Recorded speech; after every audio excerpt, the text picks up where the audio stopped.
गीता अ18 के श्लोक नंबर 62 में भगवान स्वयं कह रहे हैं कि अर्जुन उस परमेश्वर की शरण में जा जिसकी कृपा से परम शांति व शाश्वत स्थान अर्थात सतलोक को प्राप्त होगा। वो परमेश्वर कौन है, कहां है, कैसा है, जानने के लिए कृपया अवश्य सुनिए जगत गुरु तत्वदर्शी संत रामपाल जी महाराज के अमृत वचन। नमस्कार दर्शकों, यह कहानी है दिनेश जी की, जो मेरठ उत्तर प्रदेश के निवासी है। इन्होंने अपने जीवन के 13 वर्ष निरंकारी पंथ में बिताए, लेकिन उनकी बताई गई भक्ति साधना से इन्हें कोई लाभ नहीं मिला और ना ही अपने जीवन में कोई परिवर्तन नजर आया। प्रभु प्राप्ति की तलाश में लगे दिनेश जी की खोज एक ऐसे तत्वदर्शी संत पर आकर पूरी होती है जिनके ज्ञान का लोहा आज पूरा विश्व मान रहा है। जो आध्यात्मिक और भौतिक लाभ दिनेश जी को निरंकारी पंथ में नहीं मिल रहे थे, वे लाभ संत रामपाल जी महाराज से नाम दीक्षा लेते ही कैसे मिलने लगे। आइए अब जानते हैं इनके जीवन की अनोखी कहानी इन्हीं की जुबानी। नमस्कार सर। नमस्कार सर। सर क्या नाम है आपका? मेरा नाम दिनेश दास है सर। दिनेश जी आप कहाँ से हैं? सर मैं गांव जटपुरा है, तहसील मेरठ, जिला मेरठ, उत्तर प्रदेश से हूँ सर। सर संत रामपाल जी महाराज से नाम दीक्षा आपने कब ली? सर मैंने संत रामपाल जी महाराज से नाम दीक्षा 21 मई 2014 को ली सर। सर क्या काम करते हैं आप? सर मैं पेशे से डॉक्टर हूँ आयुर्वेद में सर। सर संत रामपाल जी महाराज से नाम दीक्षा लेने से पहले क्या आप कोई भक्ति साधनाएं भी करते थे? जी सर, मैं बचपन से भक्ति साधना करता था और घर में ही अपना अलग से मंदिर बना के मेरे जो इष्ट थे वो मैं देवी की आराधना पूजा करता था। काफ़ी लंबे समय तक पूजा करता रहा। कक्षा 6 में पढ़ता था तो मैं खुद ही हवन भी कर लेता था अपने आप ही। 10th में मुरादनगर पढ़ता था मैं, श्री हंस इंटर कॉलेज में। वहाँ पर हमारे फूफा जी जो निरंकारी मिशन के जो प्रमुख थे मुरादनगर मंडल के, उन्हें नाम देने का भी अधिकार था। उन्होंने मुझे नाम दिया निरंकारी मिशन में जी। निरंकारी मिशन में रहते हुए मैंने 13 साल 2004 तक जो है निरंकारी मिशन में बताए मार्ग पर चलता रहा और अंततः ये हुआ कि मेरी शादी 1998 फरवरी को हुई। उसके बाद से मेरा जीवन पूर्ण रूप से बहुत ही दुखों से और दरिद्रता से मतलब मैं जूझता रहा, कोई शांति नहीं मिली। इसी दौरान निरंकारी मिशन में जो हमारे फूफा जी थे मुरादनगर मंडल के, नाम खड़क सिंह जी था उनका, 2003 में यहाँ पे कैंसर हो गया, उन्हें कैंसर से पीड़ित हो गए। तो सर वो जिंदगी मौत से 1.5 से 2 वर्ष तक जूझते रहे। उसी समय 2004 में मुरादनगर में समय के जो गद्दीसीन हरदेव सिंह जी महाराज हुआ करते थे, उनका सत्संग हुआ था। तो उस समय हरदेव सिंह जी महाराज हमारे फूफा जी के मकान पर आए थे वो, और मेरे ही सामने और उन्हें आशीर्वाद भी दिया था, बिल्कुल ठीक हो जाओगे। उसके बाद बहुत ही उनका शरीर काला पड़ गया था, जो बच्चे देख के डरते थे। ये स्थिति हुई। लास्ट में वे कहते थे कि कभी वे पूंछ बताते अपने यहाँ, कभी कहते थे मैं साड़ी पहनूंगा, कभी कहते थे मैं चुनरी ओढ़ूंगी। इस तरह की भावभंगिमा प्रेत बाधा से वे पीड़ित होकर लास्ट में वो मतलब एक दर्दनाक मृत्यु को प्राप्त हुए। इन सब वजहों को देखते हुए वो साधना छोड़ दी पूर्ण रूपेण। जो हमारे घर की जो साधना चली आ रही थी देवी देवताओं की, हमने दोबारा से फिर वही शुरू करी। उसके बाद मैंने गुरु गोरखनाथ के भगत थे हमारे गांव में, का एक पड़ोसी गांव में भलसोना, वहाँ के पंडित जी सुंदरलाल जी थे, उनको मैंने गुरु बना लिया था। जैसे उन्होंने मुझे साधना बताई थी वो साधना भी करता था। और जो राजस्थान में जो गोरख मैडी है वहाँ पे भी मैं जाता था। इसी बीच में दिल्ली कालका जी हमारे घर से 85 किलोमीटर पड़ती है जी। 4 बार लगातार 4 वर्षों तक वहाँ से ज्योति लेकर नवरात्रे जब शुरू होते थे, एक दिन पहले लगातार निरंतर 20 घंटे से 24 घंटे के अंदर पैदल लेके आता था, बिना लेटे, बिना कमर लगाए। अंत ये हुआ कि कोई किसी तरह का कोई लाभ नहीं मिला। मैं बेरोजगारी से और बीमारी से जूझता रहा। सर आपके बताए अनुसार आपने बचपन से ही आपने देवी देवताओं की भक्ति की और 13 साल तक आपने निरंकारी पंथ में भक्ति साधना की। आप बचपन से ही भक्ति में लीन रहे, तो फिर आप संत रामपाल जी महाराज की शरण में कैसे आए? संत रामपाल जी की शरण में ऐसा आया सर, मैं तो अचानक एक दिन हम बैठे हुए थे, जो और भी मेरे साथी थे जो इसी तरह की अनुपासना देवी की पूजा वगैरह करते थे। तो ऐसे ही जिक्र हुआ कि मेरे से कहने लगे भाई दिनेश ऐसे ऐसे एक बाबा जी नए आए हैं, वो अपने आप को परमात्मा बताते हैं। मैं कहा अच्छा। और उनका पांचली के जो है, हमारे यहाँ पांचली गांव है, पांचली के बहुत सारे जाते हैं वहाँ पे। वो कहते हैं कि कोई जो है देवी देवताओं को नहीं पूजना है, किसी को नहीं वो करना है, इस तरह की बात बताते हैं। और वो कहते हैं कि मैं भगवान हूँ। मैंने कहा तो भैया आप जो लोग ऐसा कहते हैं, भाई मुझे तो ज़रूरत है भगवान की, अगर वो ऐसा कह रहे हैं तो अपने जो जानने वाले हैं उनसे कह के पुस्तक मुझे दिलवाना, भाई मैं पढ़ के देखूंगा अगर वो ऐसा कह रहे हैं। उन्होंने कहा कि वहाँ जाने की ज़रूरत नहीं है, हमारे गांव में एक फैमिली थी, हमें खुद नहीं पता था, पिछले 2 वर्षों से संत रामपाल जी महाराज की शरण में थे और भक्ति कर रहे थे। तो उन्होंने बताया कि इनके घर चले जाओ, पड़ोसी थे वो भी, थोड़ा सा हटके थे दूसरी गली में। मैं उनके घर गया, उनके घर पहुँच के मैंने वहाँ से पुस्तक ज्ञान गंगा प्राप्त करी और पुस्तक सर मैंने लगातार पढ़ी, 36 घंटे में पूरी करी जी। पढ़ने के बाद मैं उनके घर पहुँचा, मैंने कहा रविंद्र भैया मुझे लेके चलो, मुझे तो अभी नाम लेना है जाके। उन्होंने कहा कि ठीक है। हम उसी महीने सर, मई की बात है ये, मई 14 की, हम 21 तारीख को जो है बरवाड़ा आश्रम पहुंच गए सर। वहाँ पे हमने जाकर जो संत रामपाल जी महाराज से नामदान, नाम दीक्षा ली। सर आपके बताए अनुसार आप पे दुखों का पहाड़ टूटा हुआ था, तो क्या संत रामपाल जी महाराज से नाम दीक्षा लेने के बाद आपके दुख दूर हुए, आपको लाभ भी मिले? सर जब मैं आश्रम में गया और मैंने संत रामपाल जी महाराज से नाम दीक्षा लेने के बाद जैसे ही लाइन में लगा, आशीर्वाद की लाइन में, वहाँ लाइन लगती थी, तो मुझे जैसे ही मेरे सर पे सतगुरुदेव ने हाथ रखा, मेरे शरीर में जितनी भी पीड़ा थी, जितने भी दर्द थे, जितनी भी वीकनेस थी, उसी समय 100% ख़त्म हो गई। और मैं उसी समय से 3-3, 4-4 टाइम भरपेट भोजन करने लगा। और आज तक सर मुझे 5वीं 6ठी साल लग गई है, आज तक मुझे कोई दर्द या किसी तरह की कोई भी पीड़ा शरीर में नहीं है। जो कि मुझे परमानेंटली नज़ले की शिकायत रहती थी, जुकाम की, आज तक वो भी नहीं है। सर मेरे पैरों से चला नहीं जाता था, मेरे पैरों की नसों में ब्लॉकेज आ गए थे, बुखार की वजह से क्लॉट्स बन गए थे ब्लड के सर। तो सप्लाई में दिक्कत थी, मुझे दिक्कत होती थी, मेरे पैर भी सूखते जा रहे थे सर। आज मैं वही हूँ, आपके सामने खड़ा हूँ, किसी तरह की कोई दिक्कत नहीं है। संत रामपाल जी महाराज की कृपा से ये सब हुआ है। इसी बीच सर मैं जैसे जाता रहा, अगले महीने जब मैं गया, मैंने जो है सतगुरुदेव से प्रार्थना करी, आशीर्वाद दे रहे थे मालिक उस समय। मैंने कहा कि गुरुजी मैं 200-300 रुपये मांग के लाता हूँ और इस समय मेरी आर्थिक स्थिति बहुत ख़राब है, तो कि गुरुजी थोड़ी दया करो। उस समय मुझे आशीर्वाद दिया जी। आज चाहे कोई कुछ भी कहे, उस समय मुझे आशीर्वाद दिया कि बेटा परेशान मत हो, आप भक्ति करो, काम और पैसा आपके पास चल के आएगा। काम और पैसा मेरे पास आज तक भी चल के ही आता है, खुद में कभी नहीं जाता किसी के पास। मेरे बच्चे को खांसी बनी, खांसी से अस्थमा में चला गया। मैंने खुद भी ट्रीटमेंट करते करते फिर दूसरे डॉक्टरों से, एलोपैथ में भी, होम्योपैथ में भी, कुछ भी आराम नहीं मिला। 3 महीने तक बहुत ज़्यादा दिक्कत हुई। हम पूरी रात, मैं और मेरी वाइफ, हम दोनों जागते थे। बच्चा इतना परेशान होता था, परंतु कोई आराम नहीं मिल रहा था। एक दिन फिर उस बच्चे ने खुद ही ये कहा कि पापा ऐसा तो मैं ठीक नहीं होने का। अब मैं कहा और कैसे ठीक होगा भाई बेटे? तो उसने कहा कि पापा जैसे तुमने नाम लेखा है, तुम ठीक हो, मुझे भी नाम दिलवा दो, मैं तभी ठीक होऊंगा। मैंने कहा ठीक है, तो सुबह चलते हैं। भगत जी हम दोनों जागे हुए थे उस समय। उस बच्चे को दिक्कत हो रही थी, उसकी खांसी इतनी ज़बरदस्त होती थी कि वो देखा नहीं जाता था। हर 10 मिनट में, 5 मिनट में उसको गर्म पानी डालते थे चम्मच से मुँह में, थोड़ा आराम मिलता था। कभी अदरक का जूस डाल रहे हैं, कभी कुछ इस तरीके से। तो सर जैसे ही 3 बजे हम क्या देखते हैं, उसके शरीर में से एक बहुत बड़ी विशालकाय शरीर निकलता है, काले कपड़ों में था जी वो निकल के हमारी तरफ को देखता हुआ और घर से बाहर निकल गया, ये कहते हुए कि जाओ छोड़ रहा हूँ, तुम संत रामपाल जी महाराज की शरण में जा रहे हो, नहीं तो इसको छोड़ता नहीं। ये कह के वो चला गया सर। सुबह मैंने उस बच्चे को नाम दिलवाया, आज वो बच्चा बिल्कुल ठीक है, कोई दिक्कत नहीं है। संत रामपाल जी महाराज की कृपा से ये सब जो है हमारे जीवन में सर, आज हम हर तरीके से सुखी हैं, आर्थिक रूप से भी, मानसिक रूप से भी और सामाजिक रूप से भी। और जो सबसे बड़ा सुख हमें ये मिला कि परमात्मा मिल गई। सर आप एक एजुकेटेड पर्सन हैं और कुछ लोगों का मानना है कि संत रामपाल जी महाराज से उनके शिष्य एक अंधश्रद्धा के तहत जुड़ते हैं, आपका क्या मानना है? नहीं सर, ऐसा नहीं है। जो लोग ये कहते हैं कि संत रामपाल जी महाराज के शिष्य हैं वो अंधश्रद्धा के तहत जुड़ते हैं, ऐसा नहीं है।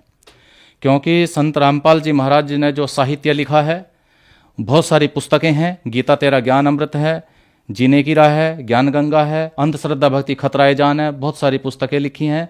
और उन पुस्तकों में भी संत रामपाल जी महाराज के अपने विचार नहीं है। वो खुद बार बार बता रहे हैं कि चारों वेदों से, गीता जी से, पुराणों से, कुरान शरीफ से, बाइबल से, गुरु ग्रंथ साहिब से उठा कर वाणियाँ लिखी है और बताया है कि देखिए सच क्या है, परमात्मा कौन है, हम जो साधनाएं करते हैं उस साधनाओं से हमें क्या हानियाँ होती हैं।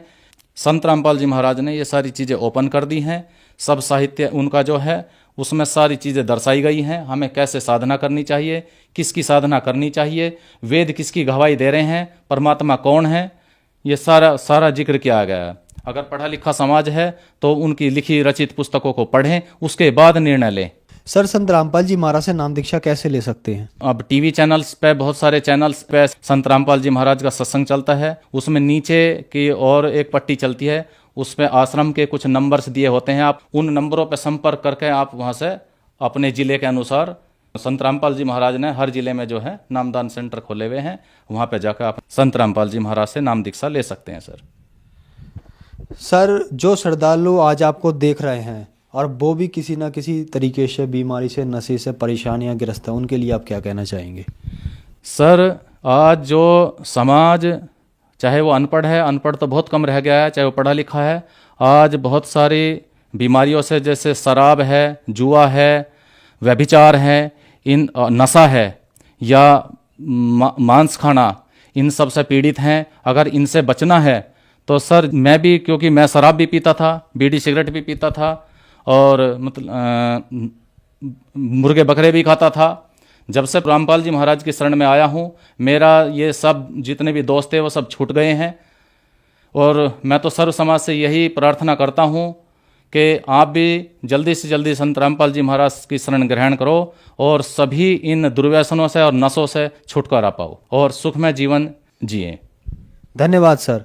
Thank you sir. दर्शकों, अभी आपने सुने संत रामपाल जी महाराज से दीक्षा प्राप्त करके सुखी हुए भक्त के अनुभव। अब देखिए जगत गुरु तत्वदर्शी संत रामपाल जी महाराज के मंगल प्रवचन। कहने का भाव ये है कि यहां कोई भी प्राणी निर्भय नहीं है। तो जब तक हम उस सनातन परम धाम में नहीं चले जाएंगे, तब तक न तो हमारी ये चलो चलो मिटे और न ही हमारा भय मिटे। अभय पद भी वहीं प्राप्त होगा। दास गरीब अभय पद परसै और मिले राम अविनाशी। जिन महापुरुषों को परमात्मा प्राप्त हुए, उनमें से कौन कौन हैं जो इस दास के नॉलेज में हैं? आदरणीय धर्मदास साहिब जी, आदरणीय मलुकदास साहिब जी, आदरणीय नानक साहिब जी, आदरणीय दादू साहिब जी, आदरणीय गरीबदास साहिब गांव छुड़ानी जिला जज्जर हरियाणा वाले, और आदरणीय गीसा दास साहिब जी। अपने आत्माओं गरीबदास जी का पूरी डिटेल इसलिए देनी पड़ती है कि गरीबदास नाम के कई नकली संत भी जो है वेल नोन हुए हैं, और इस कारण से गरीबदास साहिब जी ये गांव छुड़ानी जिला जज्जर हरियाणा वाले ये ओरिजिनल गरीबदास जी हैं, जिनको परमात्मा मिले, सचखंड लेकर गए सतलोक में, फिर उनको वापस छोड़ा ऊपर का पूरा कुछ दिखा करके। उसके बाद उन्होंने आंखों देखा जो विवरण अपने एफिडेविट में अपने अनुभव की प्रत्यक्ष दृष्टा रूप में जो ज्ञान उनको हुआ, वो वाणी लिखी उनमें प्राप्त होता है। उनमें से आपको सुनाते हैं। राम सुमर राम सुमर राम सुमर हंसा, भक्ति जान ज्ञान ध्यान छाडो कुल बंसा। कोटि कर्म भरम जार पार तोहे उतारे, मुक्ति लोक पावे मोख नाम जो उचारे। सूरत संद कोटि चंद जलकत पलमाही, पद विमान है अमान आद अंत नाही।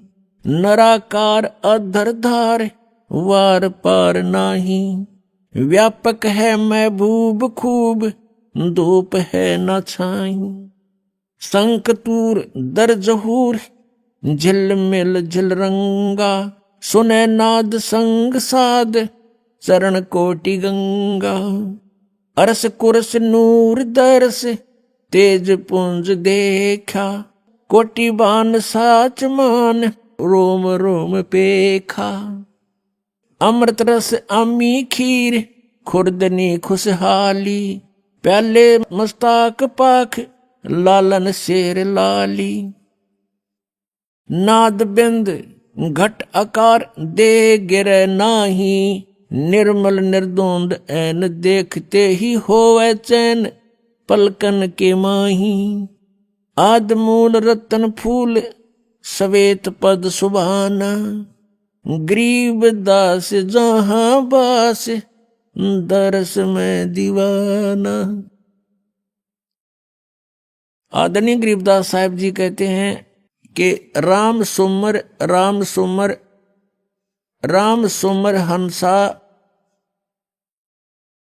और भक्ति जान, ज्ञान ध्यान ये छोड़ो कुल बंसा। राम सुमर भगवान का भजन करो, भजन करो, परमात्मा को याद करो और भक्ति को जानो, यथार्थ ज्ञान को समझो और छाड़ो कुल बंसा। ये यहाँ के जो कुल हैं ये तो आपके एक दिन रहने ही नहीं है। इनको यदि आप जीते जी छोड़ दोगे तो यहाँ से आस्था हट जाएगी आपकी। मरने के उपरांत कोई इसका उपचार नहीं होता। जीते जी आपको इतना ज्ञान हो जाना चाहिए कि हम जिस परिवार में रह रहे हैं ये हमारा नहीं है, और ये भी नहीं कि हम इसको त्याग कर छोड़कर या इससे हेट नफरत करें। ये हमारी फिर हंस रूप में नहीं है, हमने हंस बनना है। हंस का अर्थ होता है कि दूध और पानी को छान कर और यथार्थ वस्तु को ग्रहण कर ले, जल को छोड़ देता है। हंस एक पक्षी होता है, उसमें गुण दिया है भगवान ने कि आप एक गिलास दूध में एक गिलास जल डालकर उसके सामने रख दो पात्र में, उसमें से वो चोंच डबो करके दूध पी लेगा और जल शेष रह जाएगा। उसको ऐसी दया करी दाता ने उसके ऊपर। और किसी सरोवर के ऊपर हंस भी हो और बुगला भी हो, हंस और बुगले में शारीरिक अंतर नहीं होता, लेकिन उनकी भिन्नता को कैसे पहचाने, उनकी भिन्नता कैसे जाने, हंस कौन है बुगला कौन।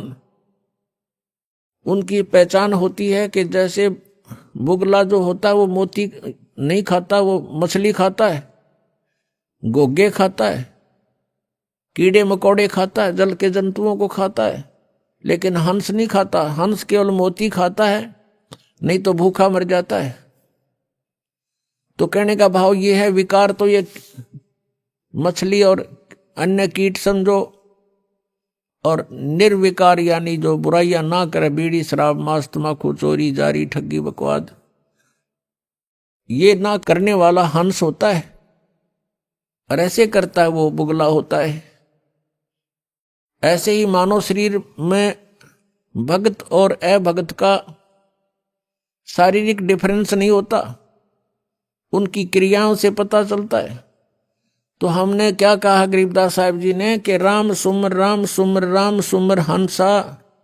हंस, हे हंसात्मा, यहाँ इस परमात्मा के ज्ञान से दूध और पानी को छानना सीख ले, भिन्न कर ले, फिर अपना आराम से आस्था तेरी नहीं रहेगी यहाँ पर।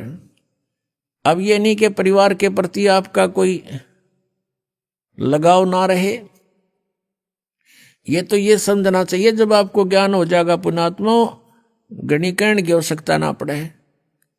हम अज्ञानतावश फंसे हुए यहाँ पर, अज्ञानतावश हम एक दूसरे को अपना मानकर अपनी मूर्खता जाहिर कर रहे हैं, प्रकट कर रहे हैं।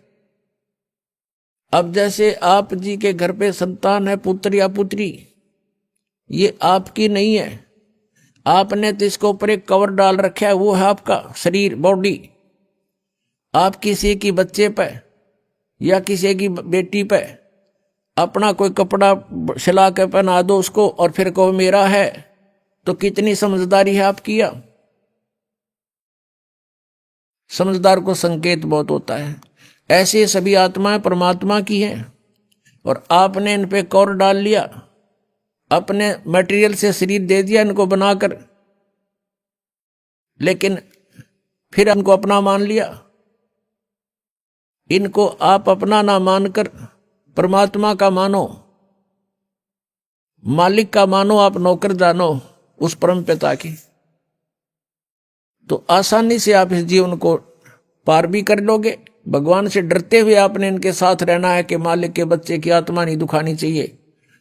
आप नौकर हो उस परम पिता के और ये बच्चे हैं उस भगवान के, आप उनके नौकर लगा रखे हो। आपको धन दिया है इनके लिए, इनको पढ़ाने को, लिखाने का, अच्छे कपड़े पहनाने का और प्यार से रखने के लिए आपकी ड्यूटी है। इनका प्रत्येक कार्य आप करो भगवान से डर के कि भगवान के बच्चे हैं, और जितना मालिक ने आपको इनके लिए धन दिया है उसको उतने ही एवरेज से व्यय करो, एक्स्ट्रा मत करो, और उसी में से आपका धर्म पुण्य भी आप करो। तो ये ज्ञान आपको धीरे धीरे होगा, कहने से नहीं होता, एक दो बार में भी नहीं बात या दस्ती, क्योंकि हमारे ऊपर इन तीनों भगवानों का, तीनों प्रभुओं के अंदर से निकल रहे इन गुणों का विशेष प्रेशर है, बहुत जबरदस्त इफेक्ट है। तो धीरे धीरे ये ज्ञान सुनने से, परमात्मा के मंत्र, एंटीबायोटिक, ये कैप्सूल खाने से, तो ये नशा और ये इनका प्रभाव हमारे ऊपर से कम होगा। रजगुण ब्रह्मा जी, सतगुण विष्णु जी, तमगुण शिव जी, ये तीन प्रभु हैं और एक एक विभाग के मंत्री हैं। एक ब्रह्मांड के अंदर ये पृथ्वी लोक, ऊपर स्वर्ग लोक और नीचे पाताल लोक को, इन तीन लोकों के ऊपर ये एक एक विभाग के विभागीय मंत्री हैं। और इनके अंदर से एक रेंज एक ऐसी तरंग निकलती है, और वो कैसे प्रभावित कर रही है हमारे को, जैसे रसोई के अंदर, किचन में छोंक लगता है मिर्चों का, और वो छोंक का जो ओरिजिनल वस्तु तो, साकार वस्तु तो रसोई में, उससे निकली हुई तरंग ने, निराकार शक्ति निकलती है उसके अंदर से, और उसने जाकर के अन्य कक्षों में बैठे हुए व्यक्तियों को भी प्रभावित कर दिया। उनको छींकें आने लगी। वो छींकें न आने देना उन व्यक्तियों के बस की बात नहीं, छींक आएंगी उस मिर्च के प्रभाव से, रोक नहीं सकते। अब साकार वस्तु रसोई में, उसकी निराकार शक्ति ने कहाँ इफेक्ट कर दिया। ऐसा इन भगवानों की अंत के अंदर से निकल रहे इन गुणों की शक्ति समझो, ये गुणता समझो। भगवान ब्रह्मा जी, भगवान विष्णु जी, भगवान शिव जी, ये अपने ऊपर के लोकों में रहते हैं। इनकी राजधानियां अलग अलग, और वहां पर बहुत बड़ा इनका राज्य है। इनकी अलग से राजधानी में इनके पुजारी वहीं जाकर के देव पद प्राप्त करते हैं। वहां रेस्टोरेंट बने हुए हैं जिनको स्वर्ग बोला जाता है। तो ये भगवान मूल रूप में वहां रहते हैं अपने स्थानों पर। वहां से इनकी बॉडी से, इनके शरीर से निकल रहा ये निराकार पावर, निकल रही शक्ति, ये हम तीन लोक के प्राणियों को प्रभावित करती हैं। रजोगुण के प्रभाव से हम संतानोत्पत्ति करते हैं, संसारिक सुखों की इच्छा हमारे अंदर प्रबल रहती है, जीव के बस की बात नहीं। जैसे छींक ना आना, ये जीव के बस का नहीं, ऐसा ही समझो। इस वासना के कारण कितने भिन्न भिन्न प्रकार के ऋषियों की कथाएं आप देख सकते हो इतिहास में। उनके इतिहासों में उन्होंने चेष्टाएं की कि हम वासना को काबू करें, अंत में वो फेल ही रहे। ऐसे ही जो एक दूसरे में ममता, मोह, संपत्ति में मोह, पुत्रों में मोह, माता पिता के अंदर लगाव, पति पत्नी में आपस में प्रेम, तो ये जो है जीव के बस का नहीं। ये भगवान विष्णु के सत्वगुण के दबाव से हम सब एक दूसरे से चिपके हुए हैं। और तीसरा तमोगुण है, ये भी हमें बहुत प्रभावित रखता है। जरा सा भी कोई कहासुनी हो जाती है तो मारने मरने को तैयार हो जाते हैं। तो इस प्रकार इन तीनों गुणों से हम प्रभावित हैं। तो कहने का भाव ये है कि जो प्रसंग चला है कि भक्ति जान ज्ञान धान और छाड़ो कुल बंसा, कि तुम इस परिवार को या अपने कुल को भूल जाओ। भूलने का तात्पर्य यह है कि परमात्मा को याद करो। उद्देश्य आपका रहे कि सतलोक जाएं। और जिस कुल को हम मानते हैं अपना, ये कुल अपना नहीं है। कल मृत्यु हो जाए, परसों को गधे में जन्म हो गया तो गधा कुल, गधे वाली हमारी जाति वो कुल हो जाएगा। आज हम अपने माता पिता को यहां अपना मानते हैं, कल मृत्यु होगी, कुत्ते का जन्म हुआ तो कुत्ता माता पिता हो गए। तो यहां परमात्मा कहते मात पिता मिल जावेंगे, मात पिता मिल जावेंगे 184 मां। ये सतगुरु सेवा और बंदगी भाई फेर मिलन की ना। माता पिता तो जहां भी आपका जन्म होगा वहीं मिल जाएंगे। पशु योनि में गए वहां माता पिता, पक्षी योनि में गए वहां माता पिता। लेकिन मनुष्य जीवन के अंदर आपको माता पिता भी प्राप्त हैं, लेकिन इसमें आप परमात्मा भी प्राप्त कर सकते हो। कोटि कर्म भरम जार, पार तो हे उतारे, मुक्ति लोक पावे मोख, नाम जो उतारे। कि तेरे सभी कर्म भ्रमों का नाश कर देंगे, हम जला देंगे और तुझे पार कर देंगे, सतलोक ले चलेंगे। और मुक्ति लोक यानी सतलोक को आप प्राप्त हो जाओगे और आपका मोक्ष हो जाएगा। नर आकार अधर आधार, वार पार नाही, व्यापक महबूब खूब, धूप है ना छाही। अब परमात्मा आप ही आकर के अपने ज्ञान से अपनी प्यारी आत्माओं को परिचित कराते हैं।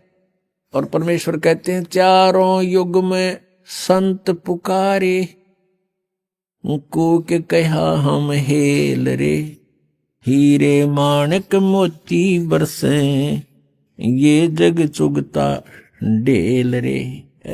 कहते हैं तत्व ज्ञान रूपी हीरे मोती हम बरसा रहे हैं और ये जग चुगता ढेल रे। ये तत्व ज्ञानहीन लोक वेद के आधार से जो साधना करते हैं वो तो डड़े इकट्ठे कर रहे हैं, कंकर पत्थर रूपी धन है उनका। और गरीबदास जी कहते हैं कि राम सुमर राम सुमर राम सुमर हंसा। और क्या बताते हैं, नर आकार अदर्द आधार। गरीबदास जी कहते हैं कि मैंने परमात्मा को देखा, बहुत नूरी शरीर है, मनुष्य सदृश उनका आकार है। और अमृत रस अरस कुर्स नूर दरस, अरस के कुर्स पर आसमान के अंतिम छोर में यानी सतलोक के अंदर, ध्रुवलोक के तीसरे पृष्ठ पर, जैसे वेद बताते हैं। और यही आंखों देखा संत गवाही देते हैं जिनको परमात्मा मिले और अपना भेद बताया। क्या बताते हैं, कोटि भान और साच मान, रोम रोम देखा। गरीबदास जी कहते हैं उस परमेश्वर के एक रोमकूप में करोड़ सूर्य मिला दे। और कहते हैं सतमान जो मैं कह रहा हूं, मन रोम रोम देखा उस परम पिता का।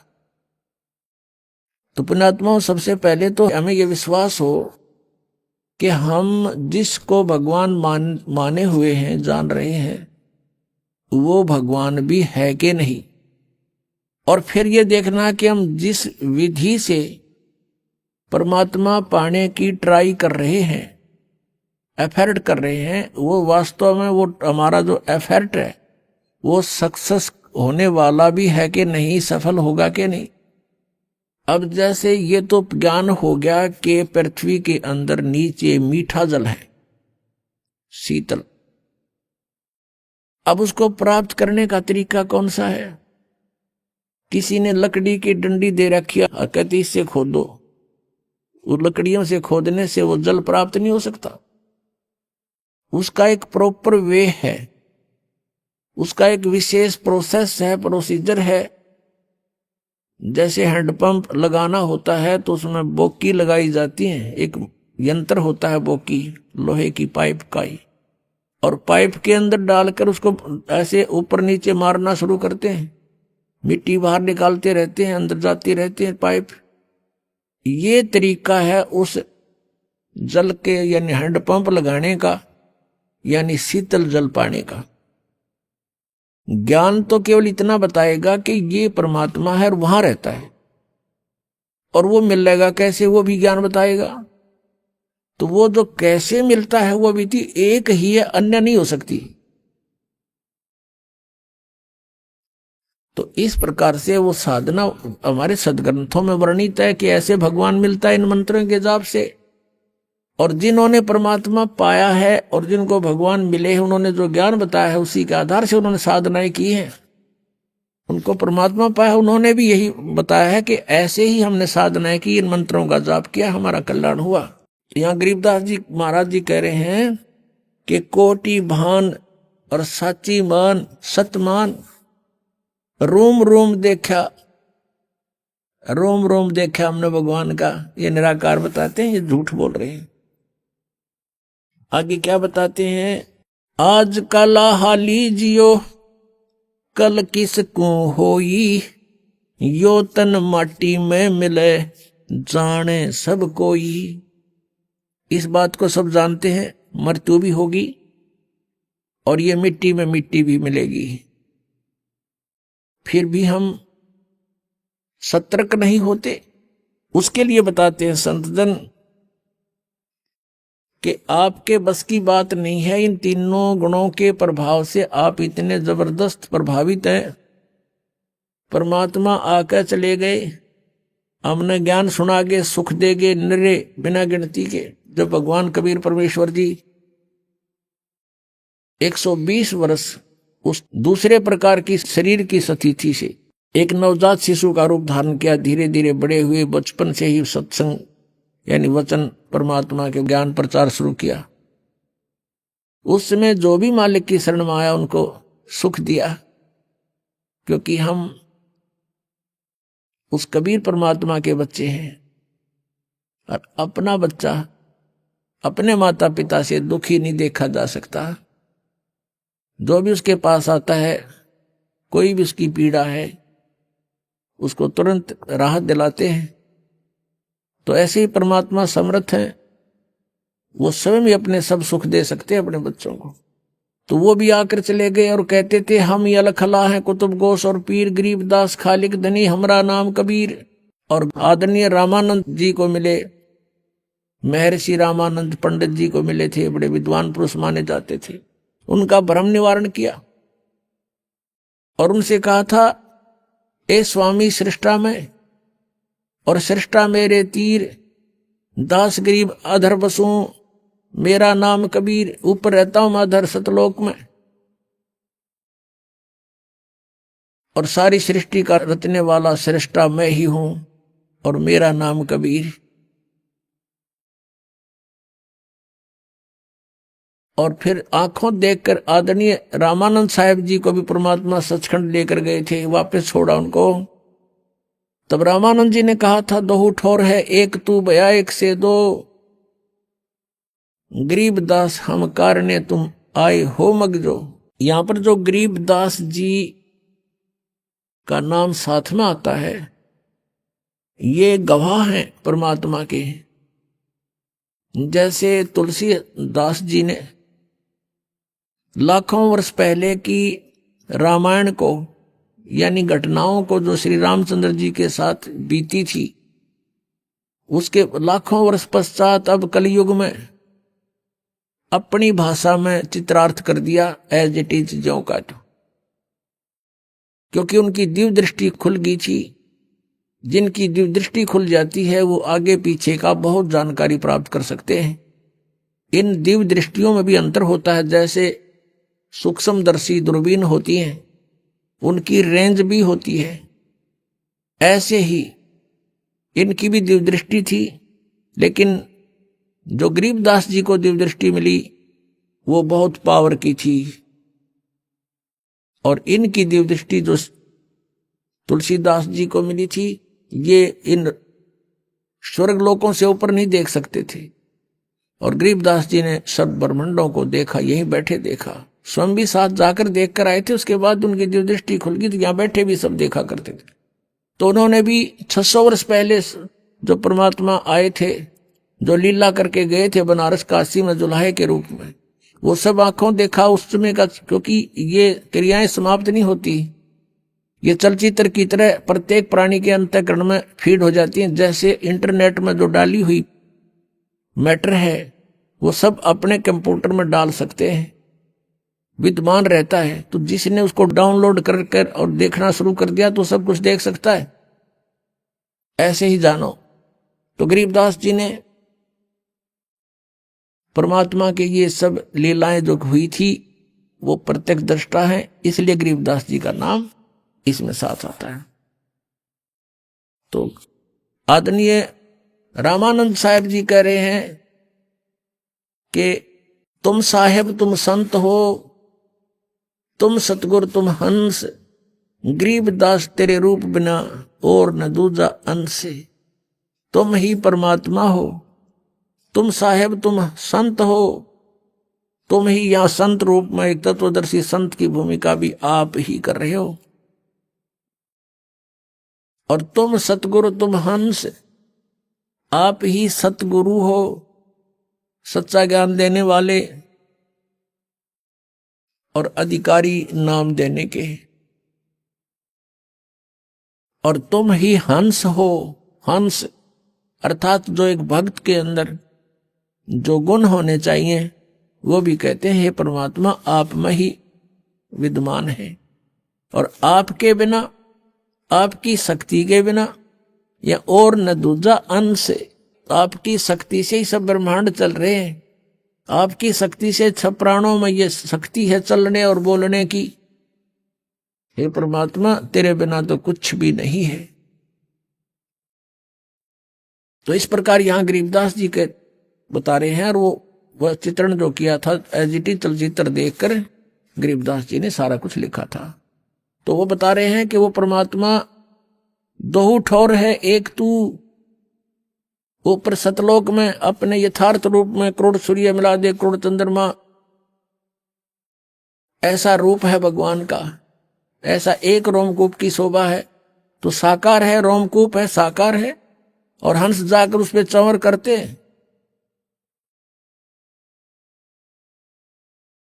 और ये राधा स्वामी वाले, धन धन सतगुरु वाले, ये जय गुरुदेव पंथ, ये नो के सतलोक में भगवान है नहीं, प्रकाश ही प्रकाश है, नूर ही नूर है। आत्मा नूर में जाके परमात्मा में ऐसे मिल जाती है जैसे बूंद समुद्र में। ये तो डूब का मरने वाली बात है किसी की मत चलो समुद्र में, कोई नो क्या भगवान में लगा मारो छलांग, इसमें एक भी ना जा बुलाए तो भी धक्के भी ना पड़े उसमें। तो इनकी सारा सिद्धांत गलत, इनका नाम गलत। 500 नाम काल के जानो, जब दानी मन शंका आनो, ये 500 नाम काल के हैं। फिर कहा कि और नाम है इनसे 500 से अलग, वो यही जाप करना होगा। 2 अक्षर का सोए गुरु पूरा कहावे, 2 अक्षर का भेद बतावे। गुरु नानक देव जी की वाणी में पंडित जेतु पटिया 2 अक्षर बिन 2 नावा, प्रणवती नानक एक लंघाए जय कर सत समावा। कि 2 अक्षर का नाम है और जो इस 2 अक्षर के नाम से परिचित है, सतनाम है, वो 2 अक्षर का एक ओम है, उसमें एक तत् सांकेतिक है, तो वो पूरा गुरु होगा। तो ये अधूरे गुरु है राधा स्वामी वाले, जय गुरुदेव वाले, और ये सारे धन धन सतगुरु वाले, ये ठाकुर जी वाले, ये 5 नाम पर गाटा जोड़ रहे हैं। और इन धन धन सतगुरु सच्चा सौदा सिरसा और जगमाल वाली वालों ने चतुरता दिखा रखी है किसी ने टोक दिया होगा कि तुम जब काल के नाम जप रहे हो पांचों। इन्होंने अलग से 3 नाम शुरू कर दिए, सतपुरुष, अकाल मूर्त और शब्द स्वरूपी राम। बता, इन्होंने ये तो चतुरता दिखा दी। कब कोई नू ना कहेगा तुम काल के नाम जपो, पर ये नाम का जाप करने के कोनी, ये तो परमात्मा के पर्यायवाची नाम है महिमा के। जैसे अकाल मूर्त, जिस साकार परमात्मा की, मूर्त माने साकार, जिसका नाश ना हो, काल ना होवे, वो अकाल यानी वो अविनाशी परमात्मा। और सतपुरुष, सत का नाश नहीं होता, पुरुष माने प्रभु, तो अविनाशी परमात्मा। सतपुरुष का अर्थ भी अविनाशी परमात्मा। अकाल मूर्त का अर्थ भी अविनाशी परमात्मा। और शब्द स्वरूपी राम, शब्द खंड नहीं होता, अविनाशी है राम, वो अविनाशी रूप यानी अविनाशी परमात्मा, उसका अर्थ भी शब्द स्वरूपी राम का अर्थ भी अविनाशी। अब ये तो ऐसी क्रिया है इन धन धन सतगुरु वालों की, सच्चा सौदा वालों की, सिरसा वालों की और जगमाल वाली वालों की। और एक यहां पर इसार के आसपास भी है, मस्ताने मस्तूने के अपने आप न हुए। ये सारा एक का कुएं का पानी समझ लो। ये तो ऐसे करते हैं। गंगुआ में, गंगुआ के अंदर एक मस्तानों का डेरा, 600 मस्ताना, फिर 900 मस्ताना, कई 1000 मस्ताना हो जाएंगे। और कहेगा पता नहीं इन लोगों को। अकाल मूर्त, शब्द स्वरूपी राम, सतपुरुष, इसका जाप करते रहो, परमात्मा मिल जाएगा।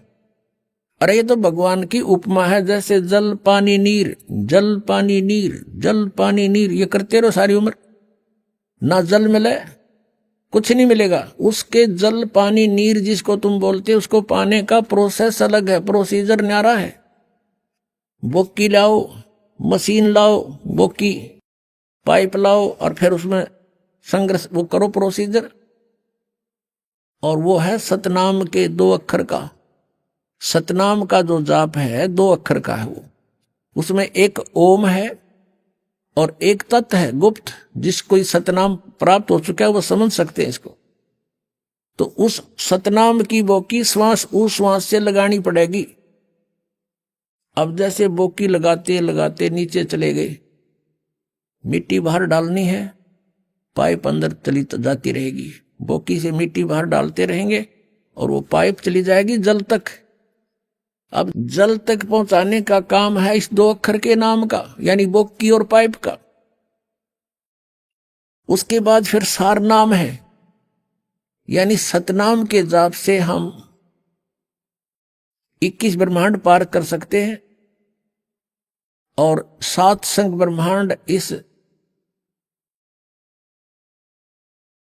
अक्षर पुरुष के पार कर सकते हैं, सरपुरुष और अक्षर पुरुष।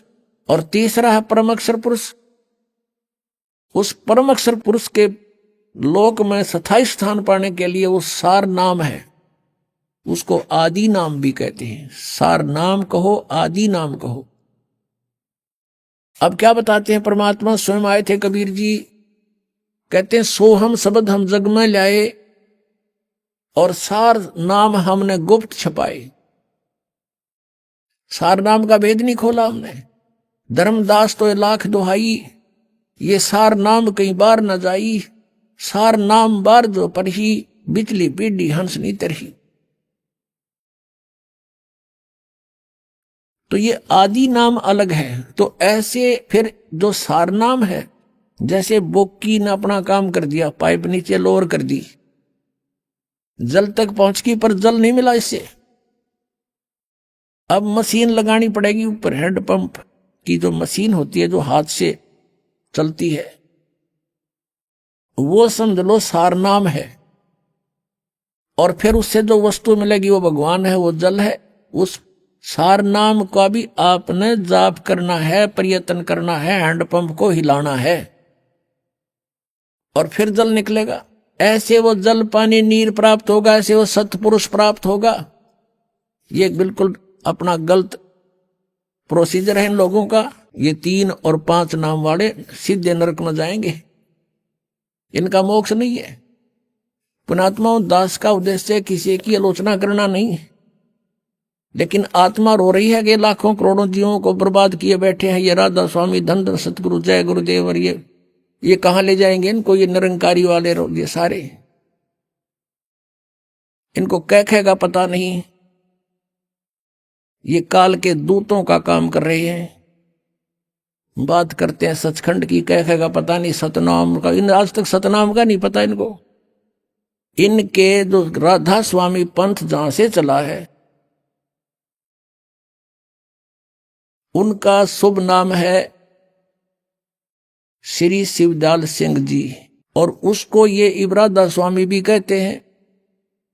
ये राधा स्वामी मानते हैं सबसे बड़े भगवान का नाम, जबकि राधा शिवदयाल की पत्नी थी और ये उसका स्वामी था।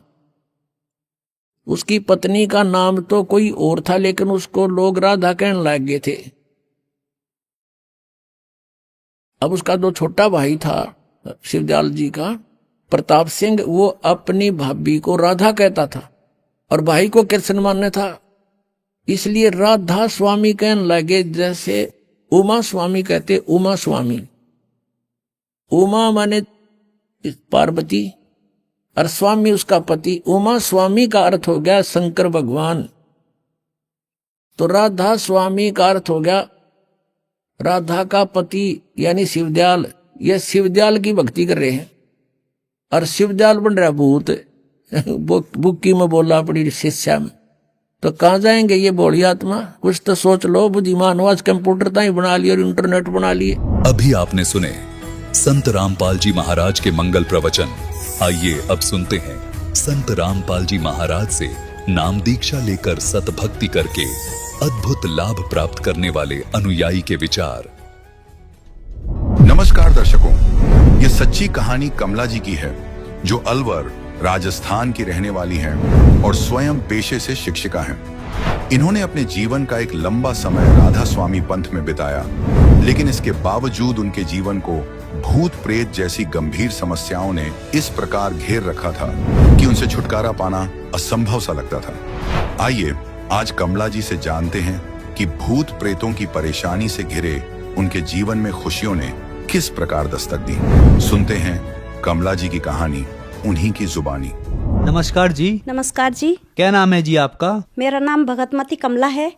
कहाँ से आए हैं आप? मैं राजस्थान अलवर से हूँ। बहन जी आप क्या करते हैं? मैं गवर्नमेंट स्कूल में कार्यरत हूँ और मैं सीनियर टीचर संस्कृत से हूँ जी। संत रामपाल जी महाराज से आपने नाम दीक्षा कब ली? नवंबर 2013 में ली थी। संत रामपाल जी महाराज से नाम दीक्षा लेने से पहले क्या आप कोई भक्ति साधना करते थे? हाँ जी सर, मैं भक्ति करती थी।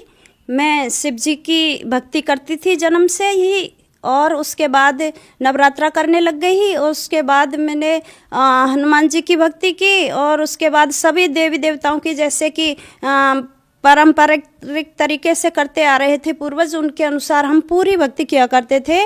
और राधा स्वामी में भी मैं 2 साल गई थी, उनकी भी भक्ति मैंने की थी। बहन जी, जैसा कि आपने बताया कि आप बचपन से ही भक्ति के माहौल में रहे, आपने भक्ति साधनाएं की, सभी की, शिव जी की, दुर्गा जी की, राधा स्वामी डेरा ब्यास भी आप गए। तो आप इतनी भक्ति साधना करते थे, तो उन सब से आपको क्या लाभ प्राप्त हुए?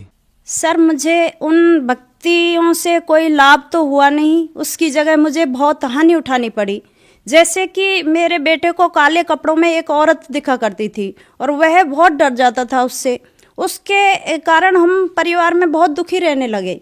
और जैसा कि एक सिद्ध महात्मा है मंडावर में, तो वहाँ बोला कि है ना वहाँ सही हो जाते हैं। तो मैं बच्चे को लेके सिद्ध महात्मा के पास पहुँची, और वहाँ पे मेरे मम्मी पापा 20 साल से जुड़े हुए थे, उनकी भक्ति कर रहे थे। तो उन्होंने कहा वहाँ सही हो जाते हैं और आप लेके चलिए। तो मैं बच्चे को मंडावर लेके गई, तो वहाँ पे उन्होंने भभूत दी और कहा कि है ना अब कोई भी प्रॉब्लम आपको नहीं होगी। तो मैं घर आ गई ऐसा कह के, सुन के भभूत लेके, और घर आई। उसके बाद जैसे ही वो भभूत लगाना शुरू किया, तो जो बच्चे को प्रॉब्लम थी वो सारी की सारी मेरे को होने लग गई। और इतनी परेशानी होने लगी कि कहता था कि मैं जिंदा हूँ। शुरू में तो उन्होंने कहा कि है ना ठीक है, जो भी कहोगे वो सारी काम आपके होते जाएंगे। और आकाशवाणी से जैसे कि कोई बात होती, उसका क्वेश्चन का आंसर मेरे को तुरंत मिल जाता था कि ऐसा होना है। जो जो सोचती उसको आगे से आगे पता चल जाता था कि इनके मन में क्या है और ये क्या सोच रहे हैं, वो काम आगे से आगे हो जाता था। धीरे धीरे करके वक्त निकलता रहा और जो डर था वो हमारे अंदर और ज़्यादा पैदा हो गया और हम बहुत डरने लगे, बच्चा भी बहुत डर गया। तो जैसे प्रेत आत्मा थी वो आकाशवाणी करती थी कि ना तुम लोगों का इलाज करना, मैं तुम्हारे अंदर सिद्धियाँ फिट कर देता हूँ। तो ये कहा उसने और मेरे मस्तिष्क को बिल्कुल खाली कर दिया। मुझे एहसास सारी चीज़ों को होता था और मस्तिष्क को खाली करके दोबारा से उन्होंने इसमें पूरा लिखा। उसके बाद उन्होंने मेरे बाईं तरफ के हिस्से को पूरा तोड़ दिया, ऐसे कर दिया और तोड़ के फिर दोबारा से फिट किया। बोला मैं आपके अंदर सिद्धियां दे रहा हूं और आप आराम से इनका इलाज करना पब्लिक का। मैंने कहा कि मैं ये काम नहीं कर सकती और ना ही मुझे अपने शरीर में किसी को प्रवेश देना है, मुझे ये नहीं चाहिए कि मैं किसी की इलाज कर सकूं। लेकिन वो ज़बरदस्ती सारी सिद्धियां देता रहा, ये वो ऐसे करना है, थान बनाना है और अगरबत्ती लगानी है और लाइन लगा देता था लेडीज़ों की पुरुषों की कि इनका इलाज करो। लेकिन मैंने मना कर दिया कि मैं इनका इलाज नहीं करूँगी। लेकिन ज़बरदस्ती जो काम कहती वो आगे से आगे हो जाता और जब विपरीत जाती तो इतना तेज मस्तिष्क पर आता था कि मैं घबरा जाती थी उससे। उसके बाद धीरे धीरे सब चलता रहा, सिद्धियाँ आने लग गई, पता चलने लग गया ऐसे हो रहा वैसे। ऐसे ही आकाशवाणी से एक एक घंटा बात हो जाती, मेरे को और मेरे बेटे को भी बहुत डरते रहे और हम वहाँ जाते रहे कि और डर के कारण उन्होंने और पूजाएं भी शुरू करवा दी हमसे। सुबह नहा धो के दीपक लगाती, सारे काम करती और परेशानी और ज़्यादा ही बढ़ती गई। और बढ़ते बढ़ते ऐसे कि रातों में जैसे ही मैं सोने जाती बिस्तर पे तो जाते जैसे ही मुझे गहरी नींद आने लगती तो हिल हिल के और चारपाई भी हिलने लगती, बेड भी हिलने लगता और मेरी नींद पूरी खुल जाती थी और रात रात भर जागती थी मैं। फिक्स टाइम था कि 11 बजे जैसे सोने जाती नींद खुल जाती, फिर मेरे को 2:30 बजे रोजाना 2:30 बजे एकदम झटका लगता और नींद खुल जाती थी और मैं इतना परेशान होती।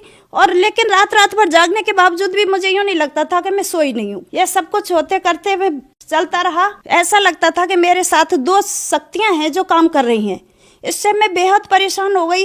उन्होंने मेरे सारे स्वाद खत्म कर दिए थे, जो ना तो कोई मीठा लगता था ना ही मुझे कोई कड़वे का। ऐसा है कि और फिर मेरे शरीर को ऐसे नाप तोल दिया था और ये बातें मैं किसी को कह भी नहीं पाती थी, अंदर ही अंदर कहने नहीं देता था। मेरे मन को जैसे उसने अपने बस में कर लिया हो। सब कुछ चलता रहा, होता रहा और ना मैं कहने की किसी से। बच्चा भी मेरे इतने डरने लग गए थे कि 2 बच्चे हैं कि नहीं मम्मी मैं बीच में सोऊंगा, नहीं मैं सोऊंगा। लेकिन हम रात रात भर परेशान जागते रहते, नहीं सो पाते थे। तो बहन जी, जैसा कि आपने बताया कि आप बहुत सारी परेशानियों से जूझ रहे थे, आप भक्ति भी कर रहे थे, लेकिन भूत प्रेत बाधाओं ने आपको बहुत परेशान किया हुआ था। तो फिर उसके बाद आपको संत रामपाल जी महाराज के बारे में जानकारी कहाँ से मिली? हाँ सर, मुझे संत रामपाल जी महाराज की भक्ति का ऐसे पता चला कि मेरे जो बड़े भाई हैं वो राधा स्वामी से जुड़े हुए थे। तो उनको मैं भी राधा स्वामी में जाती थी, तो राधा स्वामी का ज्ञान उनकी समझ में नहीं आ रहा था। तो समझ में ना आने के कारण उन्होंने कहा कि मुझे यहाँ पूर्ण संतुष्टि नहीं मिल पा रही है और मुझे तो पूर्ण संत की तलाश करूँगा मैं। तो ये सोच के वो एक दिन संत रामपाल जी महाराज का ज्ञान उन्होंने टीवी के माध्यम से सुना और टीवी पर सुनने के कारण वो आश्रम पहुँच गए कि देख के आते हैं, इनका तो जो ज्ञान है वो कुछ हटके लग रहा है। तो वहाँ पे गए और वो सुन के आए और कुछ किताबें भी अपने साथ में लाए। उन्होंने कहा कि यहाँ पे सच्चे सतगुरु संत रामपाल जी महाराज आए हुए, हमें उनसे नाम दीक्षा लेनी चाहिए। तो किताब पढ़ने को मेरे लिए भी दी, लेकिन मैंने हंस के कहा कि नहीं, मुझे गुरु नहीं बदलना और जैसे भी हैं ऐसे थोड़ी ना गुरु जगह जगह बदलते हैं बनाते हैं, जो भी है ठीक है। तो मैंने ये कह के किताब, ठीक है बड़ा भाई होने के नाते मैंने ली जरूर थी, लेकिन उसको खोला भी नहीं, मैंने नहीं पढ़ा पूरा और रख दिया उसको। उसके बाद मुझे परेशानियां तो चली रही थी। तो स्कूल जाती थी तो एक सर हैं, उनसे मैंने वो किताब ली, दोबारा से ज्ञान गंगा किताब थी एक सर के पास, वो लेके हम 2 मैडम हैं, उन्होंने पढ़ के थोड़ा बहुत ही ज्ञान समझ में आया। लेकिन मुझे और भी भयंकर डरावने भूतों के ऐसे सपने आने लगे जिनसे मैं रात रात भर नहीं सो पाती थी। तो मैंने कहा रामपाल जी महाराज के शरण में ही चलेंगे। तो रामपाल जी महाराज की शरण में तो मेरे हस्बैंड भी तैयार हो गए कि ठीक है चलते हैं। और चलते वक्त जैसे ही पूर्णमासी को सत्संग होता था तो उनको निकलते ही कि हम घर से, उनको बहुत तेज फीवर हो गया और उस टाइम हमको काल ने रोक दिया, हम नहीं जा पाए। अगली पूर्णमासी को हम दोनों हम और दोनों बच्चों को लेके मैं गुरु जी के शरण में गई। तो उससे पहले रामपाल जी महाराज मेरे पिताजी के वेश में घर आए और उन्होंने कहा, बेटा तेरे से अब भी नहीं चला जा रहा क्या, पक्की सड़क बना दी है चल। तो मेरे आगे आगे झाड़ू लगाते जा रहे थे गुरुजी और कह रहे थे कि चल अब भी नहीं चला जा रहा तेरे से, अब तो चल। तो ऐसे डांट के मैं दूसरे दिन ही रामपाल जी महाराज की शरण में पहुंच गई थी। बहन जी, आपने बताया कि आप बहुत परेशान थे, फिर आप संत रामपाल जी महाराज की शरण में आए, तो क्या संत रामपाल जी महाराज की शरण में आने के बाद आपकी वो परेशानियां दूर हुई? संत रामपाल जी महाराज की शरण में जाने के बाद मुझे बहुत लाभ हुए। जैसे ही मैंने भक्ति स्टार्ट की तो धीरे धीरे करके मुझे परेशानियां खत्म होती गई। जैसे मैं असुर निकंदन किया करती थी, जब मुझे प्रथम नाम मंत्र मिला हुआ था, जैसे ही मैं बैठती तो मुझे जाने कितने ही सपने हकीकत के जैसे दिख जाते थे। कभी दूध उबल रहा है, कभी कुछ हो रहा है, तो मुझे वो असुर निकंदन भी इस तरह से नहीं करने देता था। फिर धीरे धीरे करके ये सारी समस्याएं दूर होती गई और इसमें करीब मेरे को जब तक सतनाम नहीं मिल गया तब तक मेरी ये समस्याएं खत्म नहीं हुई। और संत रामपाल जी महाराज से सतनाम मिलने के बाद मेरी जो भूत प्रेत की समस्याएं थी और भी बाधाएं थी, बच्चे डरते थे, वो सारी की सारी समस्याएं समाप्त हो गई। और जो मेरा बेटा है, बड़ा बेटा है, उसको परमात्मा तत्वदर्शी संत रामपाल जी गुरु महाराज सतलोक लेके गए और ब्रह्मा विष्णु महेश सबके लोक दिखाए। और तत्वदर्शी संत रामपाल जी गुरु महाराज की कृपा से उसने सतलोक देखा और सारे नज़ारे दिखाए और संत रामपाल जी महाराज कबीर परमेश्वर के शरीर में फूल पर एक हो गए वहाँ जाकर। बहन जी, आपने बताया कि आप संस्कृत के सीनियर टीचर हैं, तो आपने संत रामपाल जी महाराज का ज्ञान सुना होगा, पढ़ा होगा। तो मीडिया के तथा कुछ आर्य समाजी लोग ये कहते हैं कि संत रामपाल जी महाराज संस्कृत नहीं जानते। क्योंकि आप संस्कृत के सीनियर टीचर हैं, तो इसके बारे में आप क्या कहना चाहेंगे? मैं यही कहना चाहूँगी कि जो संत रामपाल जी महाराज ज्ञान देते हैं वो बिल्कुल सही और स्पष्ट भाषा में देते हैं, लेकिन इसको समझे या ना समझे उनकी समझ पर निर्भर करता है। एक एक शब्द का खोल खोल कर वो अर्थ बताते हैं और उसमें बिल्कुल तनिक भी गलती नहीं है। उसमें सारे शब्दों का स्पष्ट शब्दार्थ साथ साथ डिक्शनरियों से मिला कर भावार्थ किया है। कहते हैं दुनिया की संस्कृत नहीं जानती। संस्कृत के अच्छे अच्छे विद्वान लोग आज तक उन गीता का, उनका श्लोकों का अर्थ स्पष्ट नहीं कर पाए। और महर्षि दयानंद जैसे उनके जो भी उन्होंने अनुवाद किया है उसको कोई भी समझ में स्पष्ट नहीं समझ पाया, जिसका कि संत रामपाल जी महाराज ने बिल्कुल स्पष्ट इस ज्ञान को खोलकर दुनिया के सामने रख दिया है, जो कि विद्वान भी वो काम नहीं कर पाए जो तत्वदर्शी संत रामपाल जी महाराज ने किया है। ये पूर्ण परमात्मा है, इनके अलावा इस संसार में कोई भी संत नहीं है। बहन जी, आपने बताया कि संत रामपाल जी महाराज की शरण में आने के बाद आपकी जो बहुत सारी परेशानियां थी वो सारी दूर हो गई। तो जो श्रद्धालु आज आपको देख रहे हैं उनको आप क्या संदेश देना चाहते हैं? मैं संदेश तो क्या विनती कर सकती हूँ कि ये पूर्ण परमात्मा कबीर साहेब के रूप में संत रामपाल जी महाराज आए हुए हैं और इनकी शरण ग्रहण करो और अपना कल्याण करवाओ। बहन जी, संत रामपाल जी महाराज की शरण कैसे ग्रहण कर सकते हैं? संत रामपाल जी महाराज के प्रवचन टीवी पर कई चैनलों के माध्यम से आते हैं और उसके नीचे एक पट्टी चलती है, उस पर मोबाइल नंबर आते हैं और मोबाइल नंबर पर संपर्क करके और नजदीकी नामदान केंद्र से दीक्षा ग्रहण कर ले। धन्यवाद जी। सत साहिब।